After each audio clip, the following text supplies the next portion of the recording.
लेकिन एक सवाल ये बता, सारे आतंकवादी मुसलमान ही क्यों हैं? कलमा पढ़वाया गया, कलमा नहीं पढ़ा तो गोली मारी गई। इंडिया को पाकिस्तान पे हमला कर देना चाहिए। इजराइल ने सबको नेस्तनाबूद कर दिया। एक इजराइल बहुत छोटा सा देश है, उसने सभी मुस्लिम कंट्रियों को एक तरफा नेस्तनाबूद करा और गाजा को नेस्तनाबूद करा। भैया सरकार को आप समय तो दो चार दिन का कदम जरूर उठाएंगे।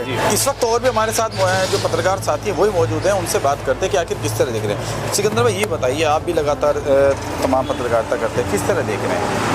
देखिए, ये जो घटना हुई है ये वाकई शर्मसार घटना और देश के लिए एक ऐसा काला दिन है जिसको आतंकवादियों द्वारा अंजाम दिया गया। और ख़ासकर भोला वर्मा जी, मैं आपकी एक बात और कह दूं कि सभी मुसलमान आतंकवादी नहीं है।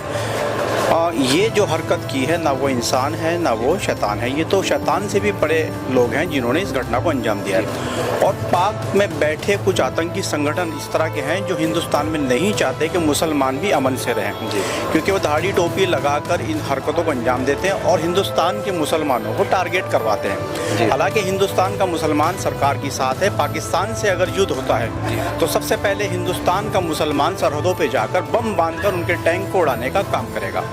और मैं भी पत्रकार की हैसियत से अपनी लेखनी में जितना गंदा कर सकता हूं पाकिस्तान को, जितना मुझे लिखना और जितना मुझे बोलना पड़े, तो मैं उससे भी गुरेज नहीं करूंगा। भोला वर्मा, आपकी बात बिल्कुल जायज़ है कि सारे मुसलमान आतंकवादी नहीं, लेकिन सवाल एक चीज़ तो बताइए, आपने कहा कि उनका कोई मज़हब नहीं होता, लेकिन वहाँ पर तो मज़हब देख के गोली मारी गई।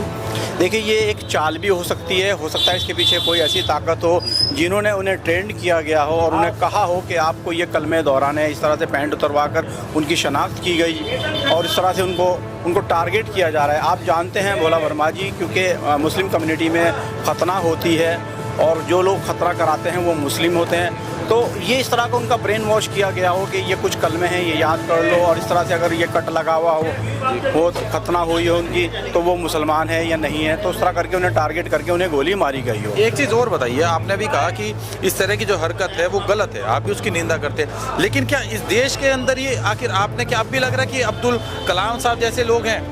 क्योंकि भारत के अंदर तो पहले फिलिस्तीन के झंडे लहराए जाते हैं, दूसरे देशों को पहले से समर्थन करा, आखिर अब उनसे किस तरह की बात समझ सकते हैं? देखिए, जहाँ तक फ़िलिस्तीन की बात है तो इस्लाम के अंदर मैं एक बात बता दूँ कि इस्लाम में ये कहा गया कि कुल्लू मुस्लिमीन अख़वान, यानी सारे मुसलमान भाई भाई हैं। और अगर देश की बात आती है तो देश के अंदर ये बातें नहीं दोहरानी चाहिए कि फ़िलिस्तीन की झंडे यहाँ लहराने चाहिए, क्योंकि फ़िलिस्तीन का मुद्दा अलग है। सबसे पहले देश की बात होगी और इसमें हमारे प्यारे रसूल अल्लाह सल्लल्लाहु अलैहि वसल्लम ने भी कहा है कि जो अपने वतन का नहीं वो हमारा नहीं। तो साफ साफ है, जो इस हदीस से इनकार करेगा वो मुसलमान नहीं। सबसे पहले हमें वतन परस्त होना चाहिए, कौम की बात करनी चाहिए, अपने मुल्क की बात करनी चाहिए और मुल्क के वज़ीर आज़म का साथ देना चाहिए। चलिए, बहुत बहुत धन्यवाद। तो ये थे हमारे साथ राणा, जिन्होंने साफ तौर पर बताया कि हाँ, जिस तरह से देश के माहौल है उस